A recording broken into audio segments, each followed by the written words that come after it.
Good morning, my friends. I am so glad to see you all here, ready to learn. And what I especially appreciate about right now is that I'm noticing all my friends are sitting on their bottoms, crisscross applesauce. They're showing me their listening and glistening eyes. They're showing me a calm and respectful body. And you guys are just ready to tackle the day.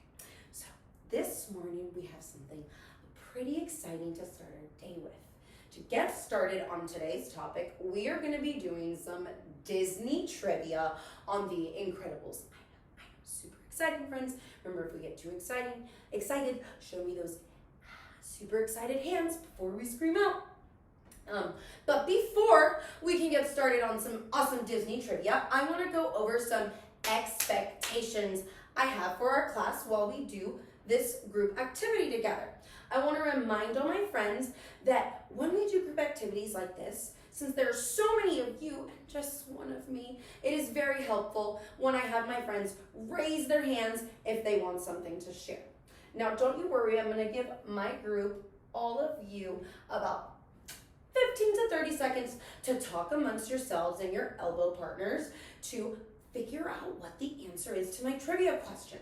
After you guys hear me go, we are gonna catch a bubble, and if you want to share your answer to my trivia question that I'm proposing, meaning I'm asking out loud, I'm gonna want you guys to shoot those silent hands up, and when I call on you, then you guys may share those answers. All right, my friends, thumbs up if that makes sense. Sweet. So, Marshall, are we gonna be calling out and yelling the answers when I ask who the main characters are? Exactly, we're not. What do we do, Colin, if we would like to share our responses? Exactly, we're going to raise our hand and wait for me to call on you guys to share exactly. All right, my Disney scholars, meaning my Disney super smart stars, your first question to discuss, meaning talk with your elbow partners about is, who are the main characters in The Incredibles? Who are the main characters in The Incredibles? When you guys hear me go, that means you guys may continue to talk with your partners about what you think. And then when you guys hear me go, remember to catch a bubble and then quietly raise your hand if you would like to share the answers. All right, my friends.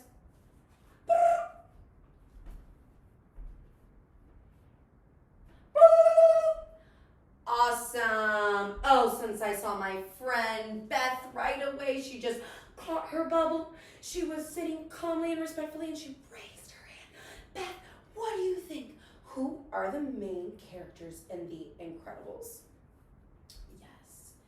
All right, so I heard Beth say we had Mr. Incredible, Elastigirl, we had Violet, we had Dash, and we had our littlest, the baby Incredible. Yes, yes, yes. Remember, my friends, if you got that answer correct, you knew it in your heart, give yourself a silent snap or a pretend snap. And if you were like, oh man, I totally forgot about Jack the baby, you can give yourself a level 0. Because sometimes we make mistakes. Wonderful. So my next question, and remember, before we answer, before you guys start talking, with each other, you're gonna wait for my to make sure you guys are good to go. So that second question, my friends, are, what is the name of Mr. Incredible's best friend? What is the name of Mr. Incredible's best friend?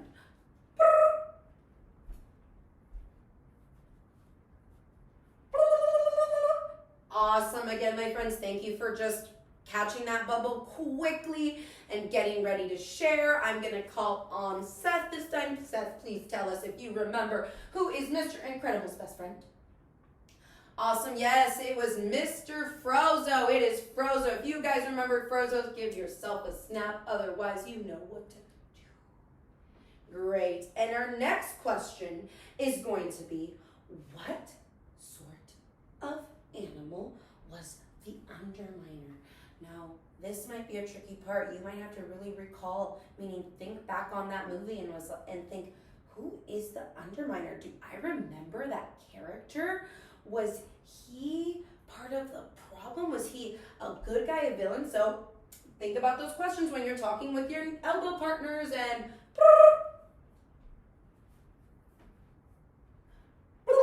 alrighty, friends, awesome. If someone would like to share, remember, show me those hands. I see Ava. Ava, please tell us your answer, what you think it is. Yes, snaps, it was a mole. The Underminer was a mole. If you thought that, you know what to do.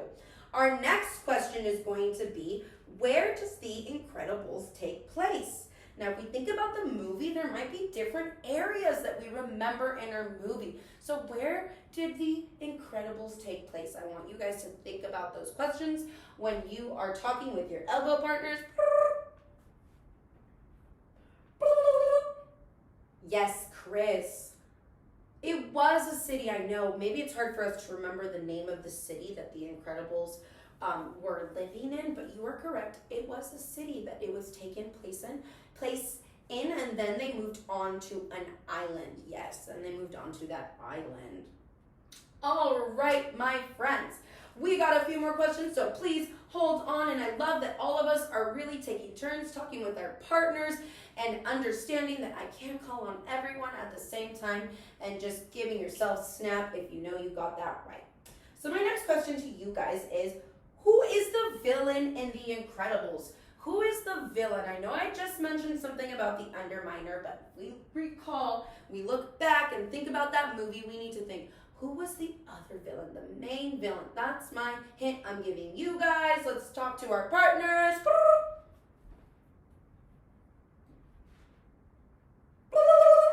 Awesome, my friends. All right, I'm gonna have us catch that bubble again because we got a little talkative. Let's catch that bubble. Okay, you guys can slowly pop your bubbles. Pop those bubbles.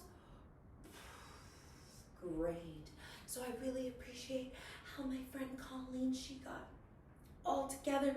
She's showing me calm body. Colleen, can you tell us, what was the name of our supervillain? No, wait. Well, the Underminer was one. You're correct. I know that can be confusing because we remember that the Underminer came at the end of the movie, but there was someone else who was causing a bit of a ruckus throughout the whole movie. I'm going to pass it over to Kelly. And Kelly, can you tell me, do you remember that supervillain?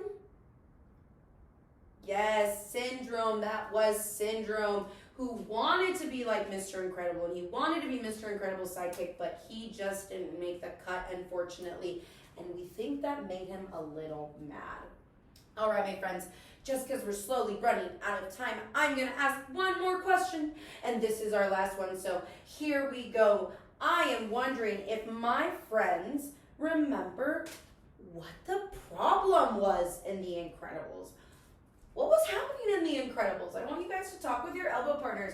What was the problem that the Incredibles were facing, okay? Because this is a little bit of a harder question. I'm going to give you guys an extra 10 seconds to talk with each other to see if you can come up with a good sentence to tell me about what the problem was. Maybe you'll need a few sentences, which is okay too.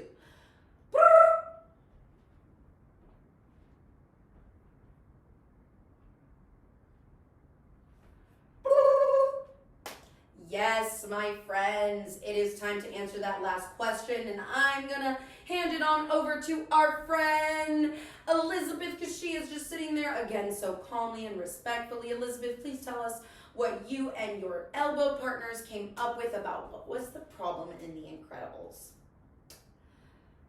Yeah, I do remember that in The Incredibles couldn't be superheroes anymore, right? They kind of had to be like regular people. Was that the only problem we had? Do any of my other friends remember if there was more to the problem besides them having to be undercover superheroes?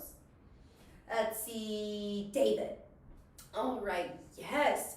Not only did they have to be undercover, but Mr. Incredible seemed kind of bored. He did. He seemed bored, and then he got himself into a little bit of trouble right on the island when he got that call for help, where they said they needed more supers, and he ended up getting him and his family in a little bit of trouble. So my friends, what we just did was slightly summarize what was happening in our story of The Incredibles. And in first grade, we are going to be reading a lot of new stories throughout the year and going into second grade. And sometimes when we read, at least Miss Diana, I feel this way, if I read a really long book or there's just tons of details in my book, I can get lost. I can think to myself, what am I reading? So I've had to learn and find ways to help me make sure that I'm not just reading the words in my books and on my papers, but that I'm understanding the story so that I can really enjoy what I'm reading and paint that awesome story like the Incredibles movie in my head. So in order to do this, I'm going to teach you guys how to make a summary map. We are going to be hearing a very awesome story I enjoy called The Three Ninja Pigs. I will be reading you The Three Ninja Pigs. And together as a class, we are going to come up with figuring out who the characters are. I want us to identify who the characters are. We're going to identify, meaning we're going to figure out where the setting is.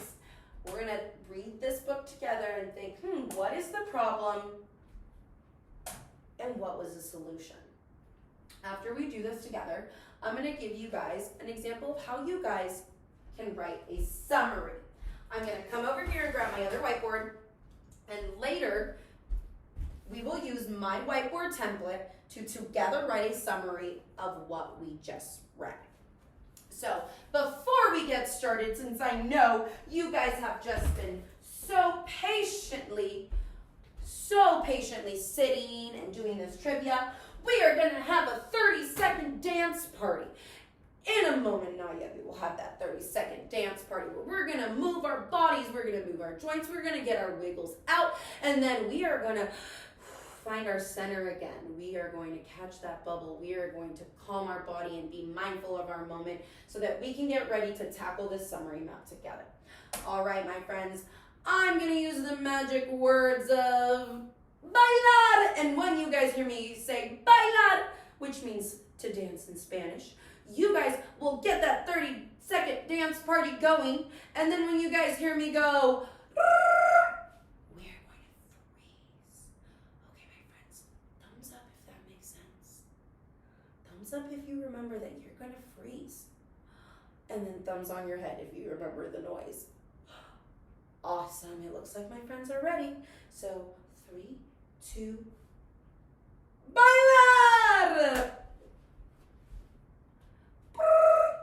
Okay, my friends.